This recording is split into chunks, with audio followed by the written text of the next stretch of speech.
It's Wednesday, January 28th, 2026, and the signal is growing stronger for a major East Coast storm that's going to be unlike anything we've experienced so far this winter. This system has characteristics that make it fundamentally different from our previous storms, and everyone needs to understand what's coming. Are you guys ready? Let's get right into talking about it because this is developing rapidly, and the implications are significant. Here we go.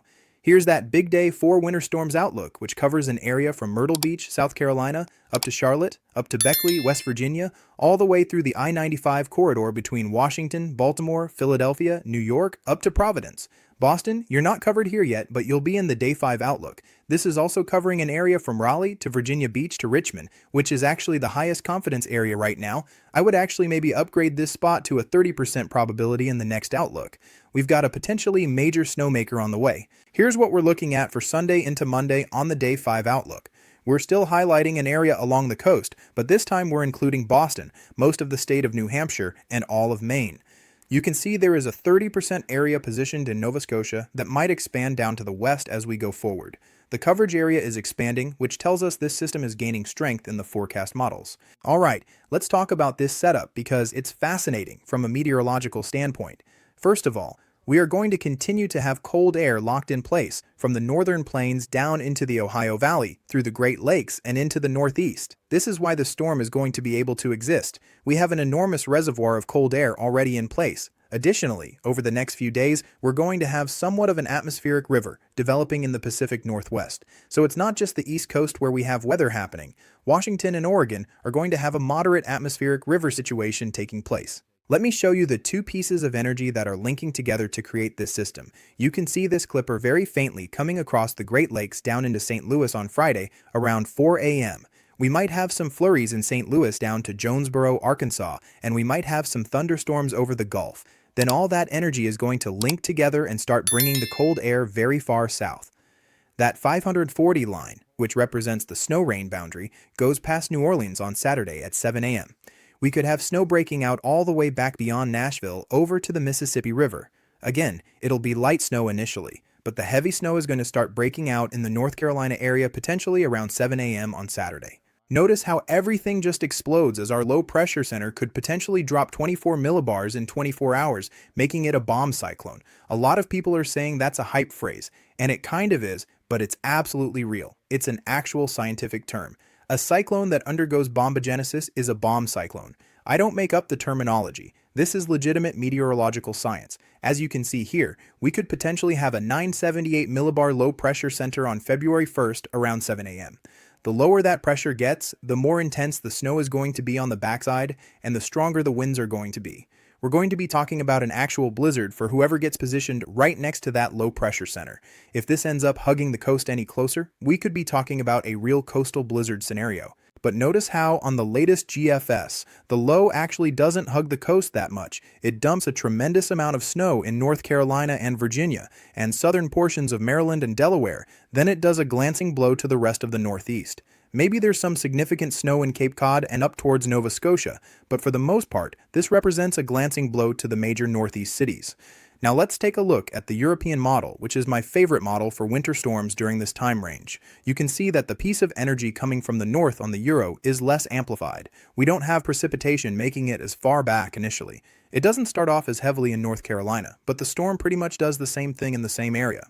We are seeing a potential bomb cyclone dumping tremendous amounts of snow on North Carolina, South Carolina, Virginia as we go from Saturday into Sunday. But that precipitation shield gets really extensive as we go into Sunday because this is showing more of that southern energy getting involved, more moisture getting wrapped into the system. This would actually, even though the low pressure center is still way off the coast, still bury much of the Northeast in significant snow according to the latest European model. So the track is becoming more consistent between models. It does look like that low pressure center is going to be somewhat offshore, but now the big questions become, how large is the precipitation shield? How extensive is the wind field? Those are going to be the critical factors as we go forward. Another big question is, how much snow are we going to accumulate? That one is still unknown, but we do have the national blend of models to examine. This is an average of what all the models are showing. I would be cautious about getting too excited if you want snow. I would definitely look at this as the high end of what you could potentially expect, but this is showing potentially 4 inches of snow in Myrtle Beach, 4 inches in Columbia. This is showing 6 inches in Charlotte, maybe 8 inches in Greensboro to Greenville.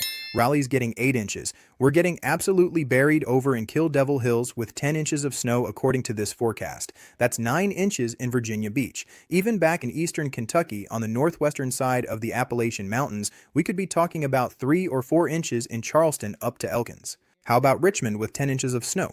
Salisbury 10 inches, Washington, D.C. 7.4 inches, Baltimore 5.4 inches.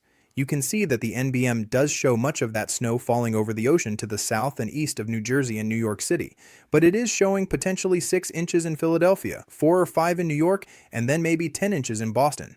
How much total would we have on the ground in Boston if we got another 10 inches? There are areas that could end up with more than a foot of additional snow on the NBM. This will be interesting to monitor. I'm more confident in the southern totals than the northern ones. I think the southern forecasts are realistic. I think we could see widespread 6 to 10 inches of snow across North Carolina and Virginia.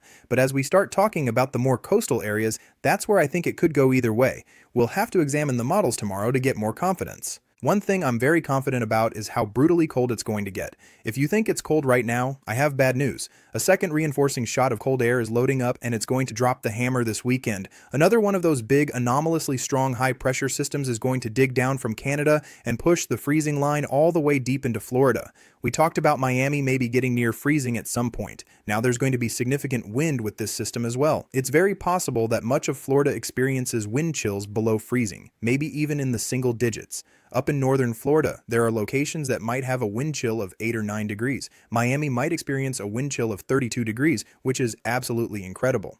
We're going to have hard freeze watches and warnings likely for the Nature Coast, with wind chills down into the 20s for many of these areas. Even Tampa could have wind chills in the 20s. That's going to be absolutely unprecedented.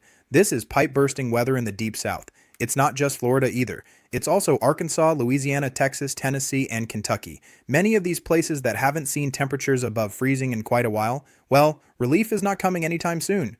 Unfortunately, we still have hundreds of thousands of people without power in these areas. I know that's got to be getting extremely difficult. If it hasn't already been tough, it's going to get tougher because it's going to get even colder as this next system moves through. So once again, another reminder to check in on your neighbors. Check in on people who maybe don't have a lot of resources available. People are hurting. The death toll that I mentioned in previous updates has increased significantly, unfortunately. I think we're over 50 or 60 now, and that number will continue to rise. This might be one of the deadliest cold snaps we've seen in quite some time. Just another reminder, please check on your neighbors. Please bring your pets inside and take all necessary precautions. I do think we're eventually going to get out of this pattern, but we're still about a week away from any significant relief. The latest Climate Prediction Center outlook for the 6 to 10 day period does show our below average temperature area getting slightly smaller. You can see that huge ridge building in the west. It's trying its best to push the cold air out of here. In fact, we might get above average temperatures in Minneapolis, Des Moines, Oklahoma City, Milwaukee, Bismarck, Rapid City, and we're going to stay above average over in Los Angeles, up to Seattle, over to Idaho and Montana. What we're going to hope for is for that warm air to continue propagating to the east, but for now, we are staying locked in this frigid pattern. The combination of this incoming storm system and the reinforcing cold air creates a particularly dangerous scenario for millions of people across the eastern United States. This storm is going to feel very different from our previous events because it's coming during an already established deep freeze, with many people still dealing with power outages and infrastructure damage. The timing couldn't be worse, and the meteorological setup suggests this could be another significant impact event. Everyone from the Carolinas to Maine needs to be monitoring this situation closely. While the exact track and intensity will continue to be refined, the overall pattern strongly suggests another major winter weather event is approaching, followed by even more brutal cold. That's pretty much all the weather analysis I have for you today. Thank you so much for watching. Make sure you hit that like button, subscribe if you haven't already, and I'll see you in the next update. Stay safe out there and keep checking on each other.